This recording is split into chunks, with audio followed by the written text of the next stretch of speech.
আরেকটা বিষয়, আমরা কয়েকদিন আগে কালবেলাতে একটা রিপোর্ট দেখেছি বাংলাদেশ হিন্দু বৌদ্ধ খ্রিস্টান ইউনিটি কাউন্সিলের। আপনারা জানেন এর আগে ওরা দুটো রিপোর্ট করেছিল। একটা রিপোর্ট হচ্ছে যে 4ই আগস্ট থেকে 20 আগস্ট পর্যন্ত যেই ভায়োলেন্স হয়েছে সেটার আলোকে তারা দেখিয়েছেন যে বেশ কিছু কমিউনাল ভায়োলেন্স হয়েছে। তারপরে ওরা 20 আগস্ট থেকে 31শে ডিসেম্বর আর একটা রিপোর্ট করেছেন, এবং গত জানুয়ারি এবং ফেব্রুয়ারিকে নিয়ে ওনারা একটা রিপোর্ট করেছেন। আমরা আগের দুইটা রিপোর্টের ক্ষেত্রে আপনাদেরকে জানিয়েছি যে প্রত্যেকটা যতগুলো মৃত্যু হয়েছে বেশিরভাগ ক্ষেত্রে, একটা দুইটা এক্সেপশন থাকতে পারে, বা সবগুলো ক্ষেত্রেই কোনোটার পিছনে কোনো কমিউনাল রিজন ছিল না, যেটা যে কমিউনাল মানে রেসিয়াল হেট্রেড বা রিলিজিয়াস মোটিভেশন এগুলো ছিল না। সেগুলো নর্মাল ক্রাইম গুলোকেই অনেক ক্ষেত্রে দেখা যাচ্ছে যে কমিউনাল ক্রাইম হিসেবে তারা প্রেজেন্ট করেছেন। আমরা বারবার তাদেরকে বলেছি তাদের রিপোর্টকে তারা কারেক্ট করার জন্য, তারা সেটা করেন নাই। এবং আমরা লাস্ট যেটা রিপোর্ট ওনারা দিয়েছেন আমরা কালবেলা পত্রিকায় দিয়েছিলাম, ওইটা আমাদের আমরা বাংলাদেশ পুলিশকে বলি যে প্রত্যেকটা ইনভেস্টিগেট করে আমাদেরকে জানাতে। ওনারা প্রত্যেকটার ক্ষেত্রে আমাদেরকে জানিয়েছেন।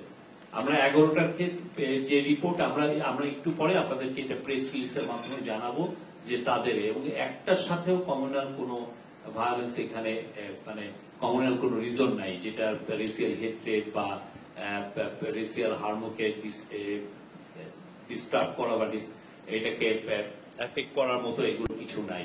তা আমরা আবারও আশা করব বাংলাদেশ হিন্দু বৌদ্ধ খ্রিস্টান কাউন্সিল তারা যে রিপোর্ট করেন সেটা পুরো পৃথিবীর সবাই তাদের এই রিপোর্টটাকে, অনেকে টুইট করেন, অনেকে দেখা যাচ্ছে যে ইউএসএ সিনেটে বা ইউকে কমন্সে এই রিপোর্টগুলো সাইটেশন করেন।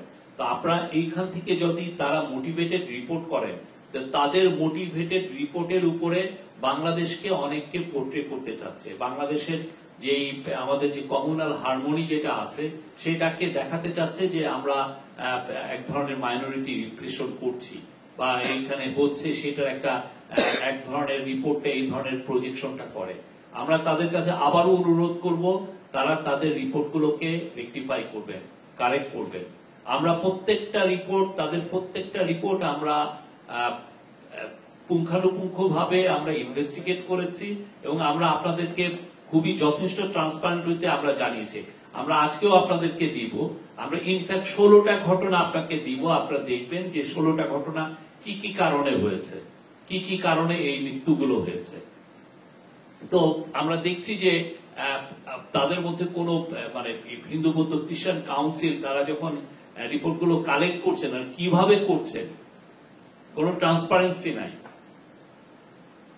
এই বিষয়টা আমরা তাদেরকে আহ্বান জানাবো যে তারা এই বিষয়টা নিয়ে আরো সিরিয়াস, কেননা তাদের রিপোর্টের উপরে ভিত্তি করে বাংলাদেশকে অনেক ধরনের বাংলাদেশের বিরুদ্ধে ইসমিয়ার ক্যাম্পেইন হচ্ছে তাদের রিপোর্টের কে সামনে রেখে, তাদের রিপোর্টকে বেস করে।